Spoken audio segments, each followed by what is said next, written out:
trenutačne epidemiološke situacije u Hrvatskoj, ali i šire, a potom i ministra zdravstva koji će se posebno osvrnuti na stanje u zdravstvenom sustavu. Evo, primarius.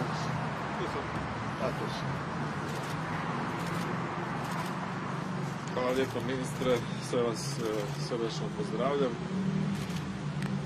Neko vrijeme se nismo viđali na ovakvim pres konferencijama, u međuvremenu je broj potvrđenih slučajeva COVID-19 bolesti u svijetu narastao na 43 milijuna, na više od 43 milijuna i imamo ukupno 1.155.000 umrlih od bolesti COVID-19.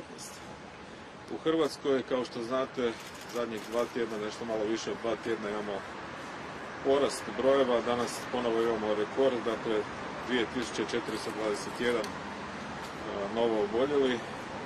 Trenutno imamo 11.144 aktivnih slučajeva u Hrvatskoj i u samoizolaciji 28.187. Hrvatska po nijednom od ovih pitanja nije otok. Neke od nama susjednih zemalja imaju i puno goru situaciju nego što je to u Hrvatskoj. Evo, mogu kratko samo spomenuti da je jučer u Sloveniji bilo 1964 slučajeva, u Bosni i Hercegovini 1265, u Srbiji 757, u Češkoj 12.474, u Njemačkoj 10.458 i u Francuskoj ogromna brojka od 45.000 novo oboljelih. Dakle, u čitavoj Europi i u čitavom svijetu raste broj novo oboljelih. Kako nam u zadnje vrijeme imamo stalno obaranje rekorda, tako nam je incidencija visoka. Dakle, naša trenutno 14-dnevna incidencija na 100.000 stanovnika je 389,9. Mi smo negdje na sredini ljestvice europskih zemalja po tom pitanju. Dakle, spomenut ću samo da Češka ima više od 1000 na 100.000 u 14 dana novo oboljelih. Ne mogu izdvojiti nikakvo posebno žarište u Hrvatskoj. Dakle, imamo brojna mikrožarišta.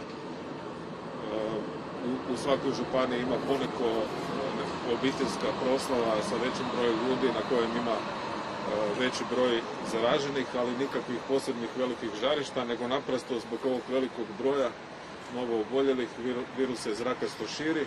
Posljedica toga je i to što nam je R0 četverodnevni u ovom trenutku 1,99.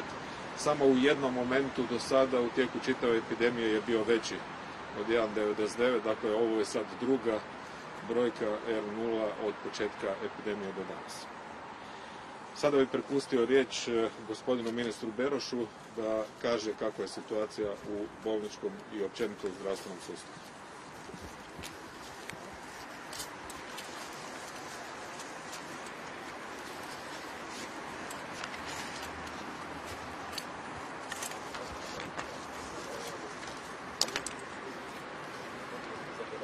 Želim vam dobar dan.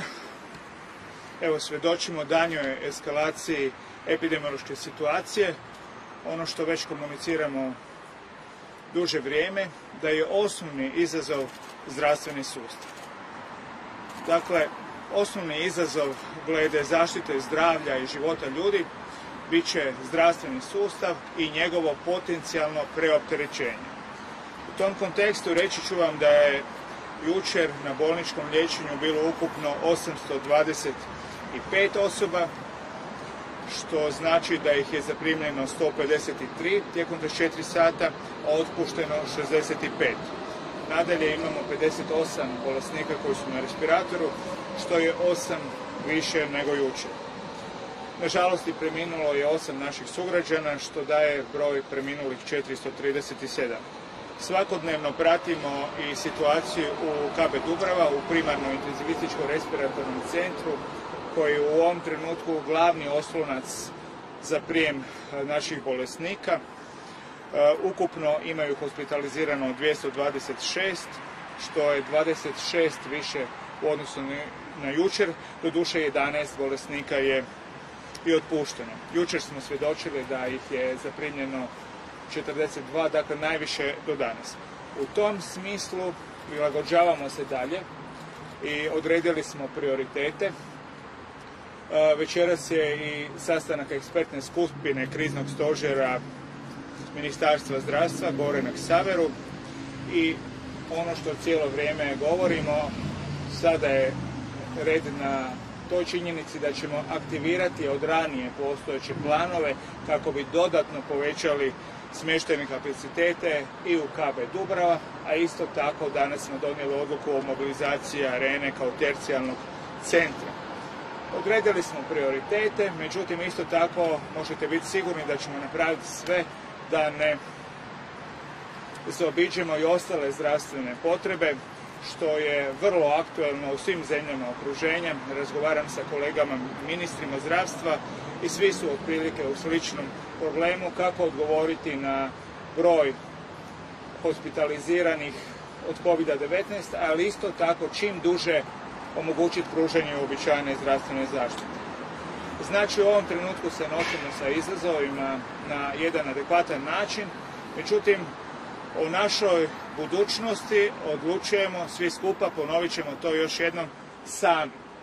Virus, bez obzira što je njemu namjera zaraziti nas čim više i u kraćem vremenu, to ne može napraviti ako mu mi to i ne dopustimo.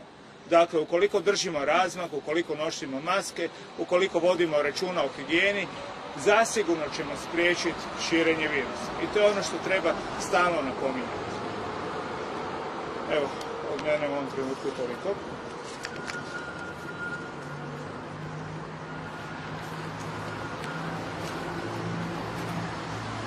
Evo, nakon ovih uvodnih riječi, nakon napomena epidemiologa, dakle doktora Capaka, o trendovima sa koronavirusom i brzinom širenja, stanja u zdravstvenom sustavu, naravno da je stožer tu da na to odgovori i odgovarajućim mjerama, tako da smo mi ovih nekoliko dana pripremili zapravo odluku koja bi stupila na snagu sutra u 00, dakle s obzirom na objavu u Narodnim novinama u ponedjeljak, odluku o nužnim epidemiološkim mjerama kojima se ograničavaju okupljanja i uvode druge nužne epidemiološke mjere i preporuke radi sprječavanja prijenosa bolesti COVID-19, prije svega putem okupljanja.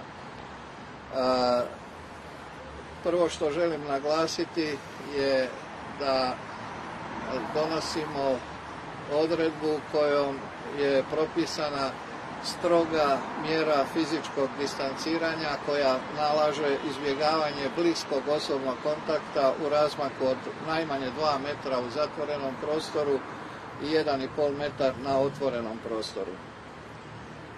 Također, nužne epidemiološke mjere koje se nalažu ovom odlukom su zabrana održavanja svih javnih događanja i okupljanja na kojima je više od 50 osoba na jednom mjestu. Na svadbenim svečanostima može biti prisutno najviše 30 osoba. Na pogrebima, posljednjim ispraćajima i polaganjima urni može biti prisutno najviše 30 osoba. Na ostalim privatnim svečanostima i okupljanjima može biti prisutno najviše 15 osoba. Sportska natjecanja mogu se održavati samo bez gledatelja. Javna događanja te okupljanja i svečanosti svih vrsta mogu trajati najdulje do 22 sata, osim svadbenih svečanosti koje mogu trajati najdulje do 00 sati. Okupljanja i svečanosti koje se održavaju u ugostiteljskim objektima mogu trajati najdulje do kraja radnog vremena tog ugostiteljskog objekta utvrđenog odlukom Stožera civilne zaštite o privremenom uređivanju rada i određivanju radnog vremena ugostiteljskih objekata i drugih pružatelja ugostiteljskih usluga. Obveza dostavljanja obavijesti o održavanju javnih događanja okupljanja i svečanosti na kojima se očekuje dolazak više od 30 osoba nadležnoj službi civilne zaštite, ravnateljstva civilne zaštite. Obveza vođenja pisane evidencije sudionika na svim događanjima, okupljanjima i svečanostima na kojima je prisutno više od 15 osoba. Zabrana prodaje alkoholnih pića u vremenu od 00 do 6 sati, dakle generalno. Obvezno korištenje maski za lice ili medicinskih maski na otvorenom prostoru kada nije moguće održavati fizičku distancu od najmanje 1,5 metar i obvezno korištenje maski za lice ili medicinskih maski prilikom ulaska i boravka na grobljima. Ovdje bih kazao da je motivacija za ovu mjeru upravo ovo razdoblje pred Svi svete kad ljudi pojačano odlaze na groblja. Nužne epidemiološke mjere koje ste upravo čuli, koje sam vam pročitao, određuju se u trajanju od 14 dana, onda ćemo naravno procijeniti kako ide njihova provedba i odlučiti o tome hoće li se nešto promijeniti ili produžiti. Ove mjere, kad govorimo o broju ljudi koji se okupljaju i o obvezi vođenja evidencije, ne odnose se na profesionalne umjetničke izvedbe i programe, kino projekcije, vjerske obrede i izložbe u muzejskim, galerijskim i ostalim izložbenim prostorima, jer za njih postoje vertikalne odredbe koje su propisane i posebni protokoli po kojima se u slučaju organizacije ovih događanja koji se provode.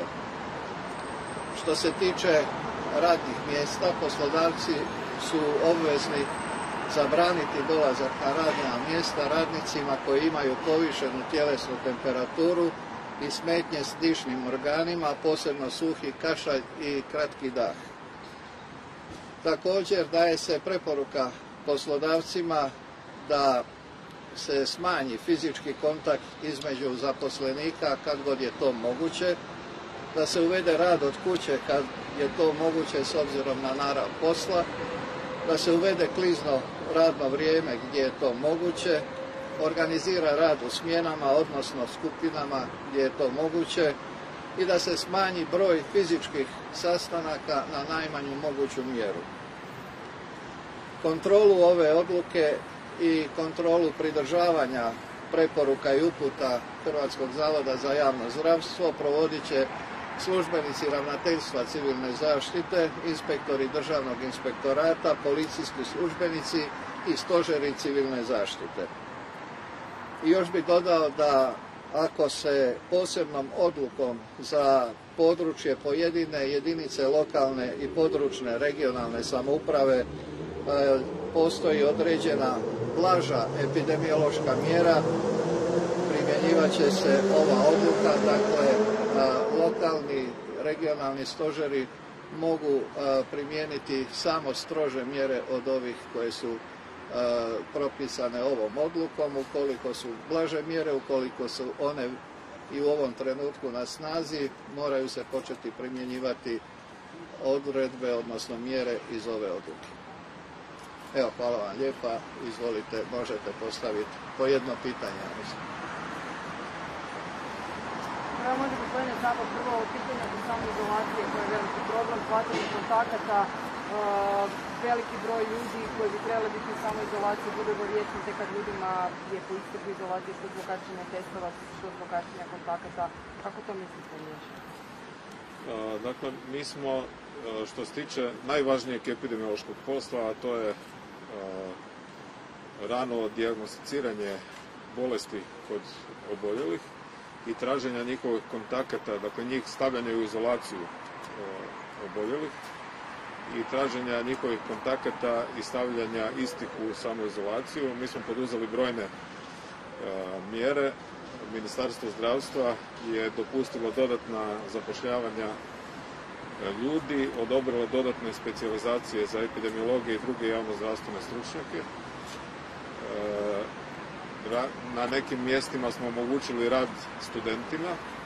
Ministarstvo je promijenilo pravilnik o radu pod nadzorom za završene doktore medicine koji 6 mjeseci mogu raditi pod nadzorom, tako da se njih također raspoređuje. Imamo dobrovoljce, studente medicine koje ćemo rasporediti.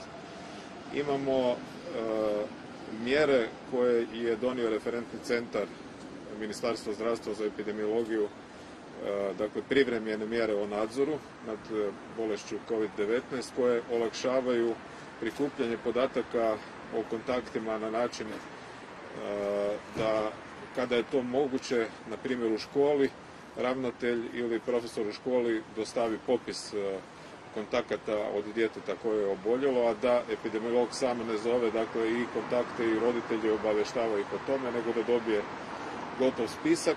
Od prekjučer smo počeli svima onima koji se testiraju dijeliti jednu anketu da nam dok čekaju rezultat ispune, napišu podatke o svojim kontaktima, što će također olakšati rad epidemiolozima. Dakle, i čitav niz drugih mjera kojima nastojimo olakšati taj težak epidemiološki rad u ovom trenutku kad imamo ovako veliki broj oboljelih.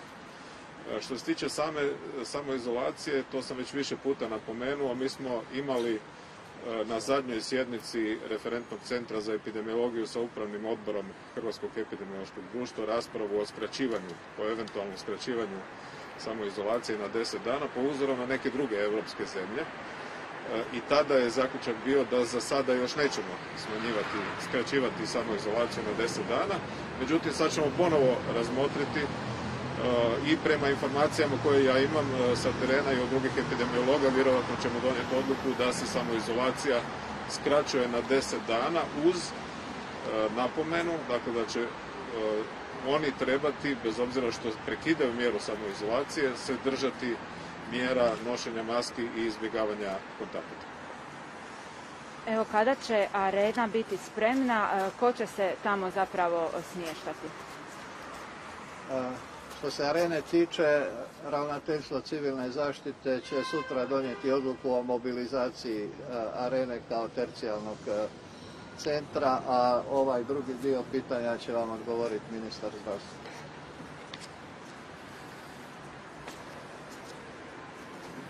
U arenu kao tercijalni centar za zbrinjavanje COVID-19 pozitivnih bolesnika biti će smještani prvenstveno po našoj zamisli bolesnici sa blažom do početnom srednjom kliničkom slikom, ali naravno da treba vidjeti kako će biti situacija, to se može izmijeniti. Ono što je bitno da imamo još od proljetos određene kadrovske proračune i planiran kadar i drugih zdravstvenih ustanova koji se direktno seli u arenu.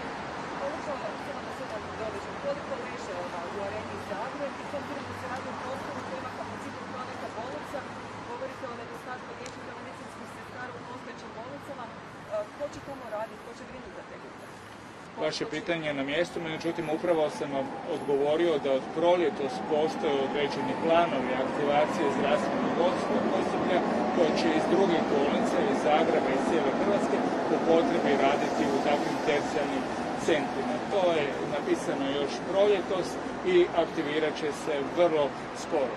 Naravno da to znači da se uobičajena zdravstvena zaštita u tim zdravstvenim ustanovama iz kojih se regrutiraju liječnici i sestre, da će se nešto smanjiti, ali nastojat ćemo napraviti najbolje moguće u datom trenutku. O brojima ukupnim u ovom trenutku ne mogu govoriti, vrlo brzo je moguće postaviti kapacitete do 1000 kreveta, ali isto tako ukoliko bude trebalo možemo i znatno više. Hvala vam. Osim arena počeli se aktivirati nekakvi drugi slični prostori u drugim gradovima Hrvatske? Naravno da hoće, međutim rekli smo po potrebi, s obzirom da Zagrebačka regija ipak mobilizira najveći broj novozaraženih, pa isto tako i teško bolesnih. Krenuli smo prvo sa našom regijom, ali svi regionalni stožeri i regionalni koordinatori za bolničko liječenje COVID-19 pozitivnih bolesnika brinu o svojim situacijama i potrebi mobilizacije predviđenih sportskih arena i drugih ustanova za njihove potrebe.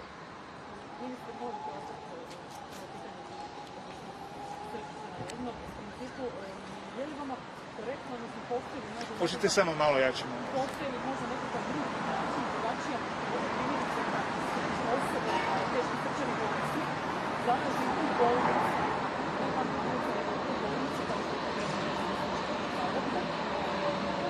da se ta ista osoba odvozi privatno automobilima kući kod još jedne osobe s kojom živi, koja također ima 75 godina i koja je kronični bolesti. Dakle, postoji ono što je ključno pitanje, postoji nekakav način da se to izbjegne, da se te osobe odvoze sanitetskim prijevozom, a ne osobnim automobilima, zapravo je li to praksa da se to na takav način radi? Naravno da nije praksa i naravno da ovo što ste iznijeli sada nije dobar primjer, o tome nisam bio obaviješten. Svaka zdravstvena ustanova ima i svog ravnatelja koji je zadužen za njeno funkcioniranje. Da me netko nazvao, svakako ne bih rekao da se bolesnici odvoze privatnim automobilima do svojih kućnih ili drugih adresa. To je nešto što nije dobro, međutim, eto, desilo se. Ne bih to tako rekao i čuću se po toj temi sa ravnateljem, to je sigurno. I samo ako može, antigenski brzi testovi, znamo da je Ursula von der Leyen, predsjednica Europske komisije, 100 milijuna eura dala uvjetno rečeno ona komisija za nabavu takvih testova. Zbog čega oni u Hrvatskoj nisu do sada naručeni ili jesu li, na koga će se primjenjivati i ako može pitanje što je sa lijekovima u zaravnoj ovisima, znamo da je koliko zahvalilo. Može, ja ću vam odgovoriti na prvi dio pitanja, nakon toga ću zamoliti profesoricu Markotić da se dodatno referira. Osobno mislim da će antigenski brzi testovi biti budućnost i utemeljenje u borbi protiv COVID-19. Međutim, pitanje je koliko su oni sad kvalitetni, koliko su senzitivni, koliko imaju odnos lažno pozitivnih i lažno negativnih. Određeni brzi antigenski testovi bili su na ispitivanju kod profesorice Markotić i nisu zadovoljili onu svoju osnovnu terapijski postulat, a da su dakle pouzdani. Međutim, vjerujem da će vrlo brzo, a to govorimo već neko vrijeme, doći oni antigenski testovi koji su relevantni i koji su k tome brzi i reći ću isto tako što možda nije nevažno i puno jeftiniji i siguran sam da će nam ta okolnost znatno doprinijeti u borbi protiv ove bolesti. Međutim, na struci je da procijeni ulogu i važnost određenog testa i da odobri njihovo korištenje, a to je upravo na profesorice. Hvala. Može još samo molim vas, obzirom da su ipak odluke na 4 miliona ljudi. Ove su mjere koje su zapravo jedne od blažih što se tiče naših zemalja u okruženju. Nije naša situacija ni najbolja ni najgora. Imamo li mi neku novu metodu koja je možda nekakav švedski režim, nekakav imunitet krda? Ovo je naša metoda, odnosno mjere koje donosimo od prvog dana su sračunate na to da se spašavaju zdravlje i životi ljudi, ali i da se održi gospodarska, a koliko je moguće u ovakvim uvjetima i socijalna aktivnost društva. Sve je to bitno, pogotovo kad uzmete u obzir faktor vremena koliko to sve skupa traje. Dakle, mi mislimo da su ovo mjere koje su dobro promišljene. Vidite i sami da se uvode različite mjere po Europi, međutim u ovom trenutku još uvijek, pa i tamo gdje su one koje su donesene i najstriktnije i najstrože, jednostavno rezultati nisu sukladni onome što se očekivalo. Doduše, neke su zemlje krenule tek nedavno sa strožim mjerama. Mislim da su ovo vrlo ozbiljne mjere, one su dosta stroge, ali budimo realni. Sve će naravno ovisiti o tome koliko se ljudi toga pridržavaju. Zbog toga smo, kao što smo i kazali, krenuli u jače kontrole pa i sankcioniranje samo od petka navečer i subote navečer, kad govorimo o određenim objektima, ugostiteljskim pa i okupljanjima. Izdana su 34 prekršajna naloga protiv odgovornih osoba u pravnim osobama i samih pravnih osoba, sve skupa nešto više od 1 milijun kuna kazni je zapriječeno, odnosno u nalogu koji su inspektori uputili prema sucima za prekršaje, ali ponavljam, nije poanta u tome. Poanta je da svi prihvatimo da jedino zajednički, solidarno možemo iz ove situacije brže izaći. Nažalost, po svemu trendovi su takvi da će brojevi i dalje rasti i u Europi i u Hrvatskoj. Krajnje je vrijeme da se i oni koji imaju najviše sumnji od toga da virus uopće postoji, do toga da može ugroziti i njih i zdravlje njihovih najbližih uozbilje. Što se nas tiče, mjere su u ovom trenutku takve, one su na snazi 14 dana i u međuvremenu ćemo procjenjivati i način na koji one djeluju, efekte ovih mjera i kao što znate uvijek postoje mogućnosti da se te mjere i da budu i drugačije. Ono što također želim kazati, na čemu rade pogotovo naši stručnjaci, mislim da je kolega Capak to ima u planu pa nije se sjetio govoriti o tome. Dakle, mi idemo i sa jednom preporukom svima u Hrvatskoj da prozračuju prostore u kojima se radi, u kojima se živi, jer provjetravanje je također jedan od efikasnih načina kako se boriti protiv brzine širenja koronavirusa, a ove mjere su, kao što smo i naglasili na početku, a to evo želim ponoviti, usmjerene prije svega na održavanje fizičke distance, izbjegavanje bliskih kontakata, jer to je, kad bi se svi toga pridržavali, onda vjerojatno ne bi bilo potrebe ni za kakvim mjerama, pa ni za ovim konferencijama. Znači, osnovno je da ljudi prihvate da u ovom trenutku dok traje epidemija te bliske kontakte, bliska, privatna i bilo kakva druga druženja, fešte, veselja treba staviti sa strane, jer to su i događaji i mjesta gdje se najbrže širi koronavirus, a posljedica toga je ovo opterećenje koje proživljava zdravstveni sustav, djelatnici, liječnici, medicinske sestre, kojima se i ovom prilikom u ime svih nas zahvaljujem na iznimnim naporima koje ulažu već 9 mjeseci kako bi društvo iz ove krize izašlo sa što manje posljedica. Jel možete još samo vi kratko odgovoriti u kontekstu ovih novih mjera kako će se organizirati kolona u Vukovaru?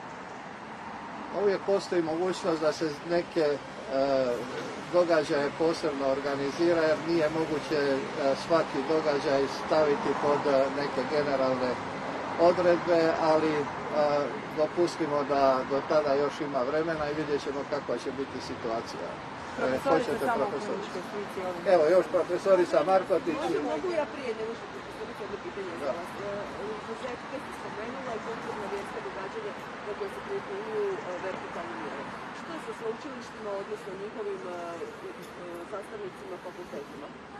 I oni imaju svoje mjere koje je propisao Hrvatski zavod zajedno sa radnom skupinom Ministarstva znanosti i obrazovanja i za vrtiće, i za škole, i za sveučilišta, i to ide prema njihovim mjerama. Znači neće biti novih mjera za njih? S ovom odlukom nije predviđeno, a vidjet ćemo što će biti za 2 tjedna.